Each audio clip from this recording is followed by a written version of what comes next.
O plano da salvação. O céu encheu-se de tristeza quando se compreendeu que o homem estava perdido e que o mundo que Deus criara deveria encher-se de mortais condenados à miséria, enfermidade e morte. E não havia um meio de livramento para o transgressor. A família inteira de Adão devia morrer. Vi o adorável Jesus e contemplei uma expressão de simpatia e tristeza em seu rosto. Logo, eu o vi aproximar-se da luz extraordinariamente brilhante que cercava o Pai. Disse meu anjo assistente: ele está em conversa íntima com o Pai. A ansiedade dos anjos parecia ser intensa enquanto Jesus se comunicava com seu Pai. 3 vezes foi encerrado pela luz gloriosa que havia em redor do Pai, e na 3ª vez ele veio de seu Pai, e podia-se ver a sua pessoa. Seu semblante estava calmo, livre de toda a perplexidade e inquietação, e resplandecia de benevolência e amabilidade, tais como não podem exprimir as palavras. Fez-se então saber à hoste angélica que um meio de livramento fora estabelecido para o homem perdido. Dissera-lhe que estivera a pleitear com seu pai e oferecera-se para dar sua vida como resgate e tomar sobre si a sentença de morte, a fim de que por meio dele o homem pudesse encontrar perdão. Que pelos méritos de seu sangue e obediência à lei divina, ele poderia ter o favor de Deus e ser trazido para o belo jardim e comer do fruto da árvore da vida. A princípio os anjos não puderam regozijar-se, pois seu comandante nada escondeu deles, mas desvendou-lhes o plano da salvação. Jesus lhes disse que ficaria entre a ira de seu pai e o homem culpado, que ele arrostaria a iniquidade e o escárnio, e que poucos apenas o receberiam como o Filho de Deus. Quase todos o odiariam e rejeitariam.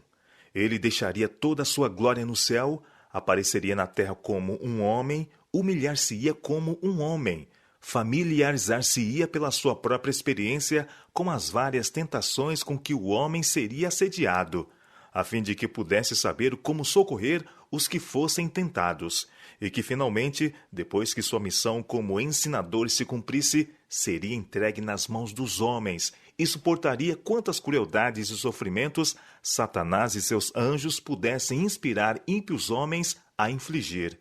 Que ele morreria mais cruel das mortes, suspenso entre o céu e a terra, como um pecador criminoso, que sofreria terríveis horas de agonia, com que o sofrimento físico de nenhuma maneira se poderia comparar. O peso dos pecados do mundo inteiro estaria sobre ele. Disse-lhes que morreria e ressuscitaria no 3º dia, e ascenderia a seu Pai para interceder pelo homem transviado e culposo. Os anjos prostraram-se diante dele, ofereceram suas vidas. Jesus lhes disse que pela sua morte salvaria a muitos, que a vida de um anjo não poderia pagar a dívida. Sua vida unicamente poderia ser aceita por seu Pai como resgate pelo homem.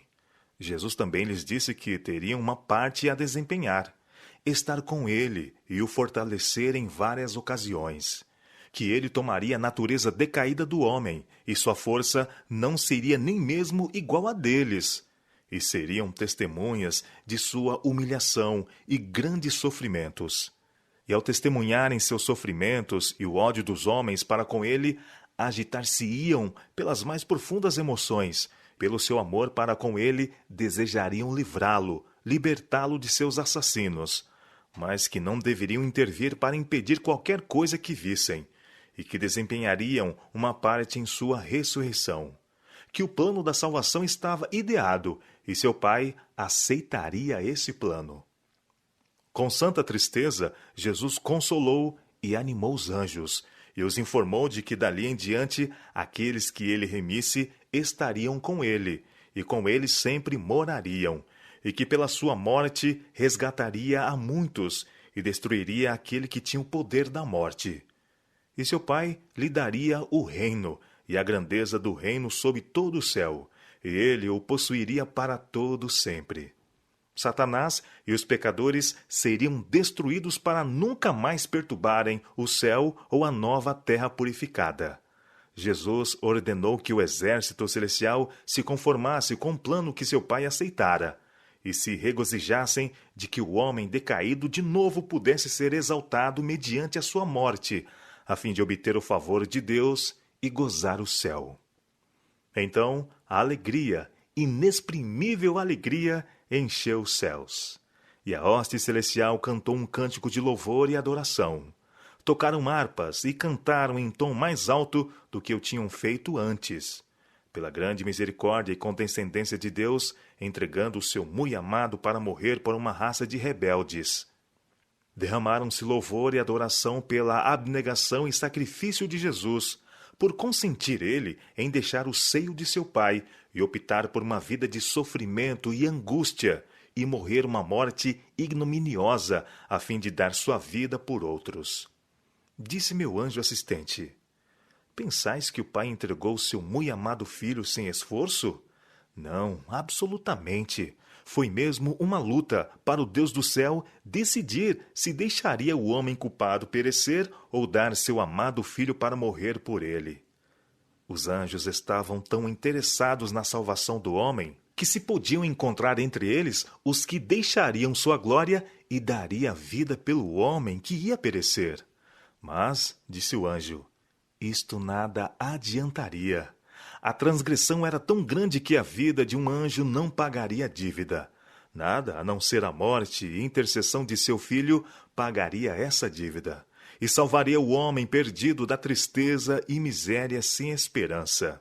Mas foi aos anjos designada a obra de subirem e descerem com bálsamo fortalecedor, trazido da glória, a fim de mitigar ao Filho do Homem os seus sofrimentos e ministrar-lhe. Seria também sua obra proteger e guardar os súditos da graça contra os anjos maus e as trevas que constantemente Satanás arremessa em redor deles. Vi que era impossível a Deus alterar ou mudar sua lei para salvar o homem perdido, e que ia perecer. Portanto, ele consentiu em que seu amado filho morresse pela transgressão do homem.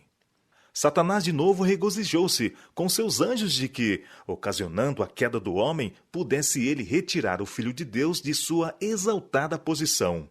Disse a seus anjos que, quando Jesus tomasse a natureza do homem decaído, poderia derrotá-lo e impedir a realização do plano da salvação.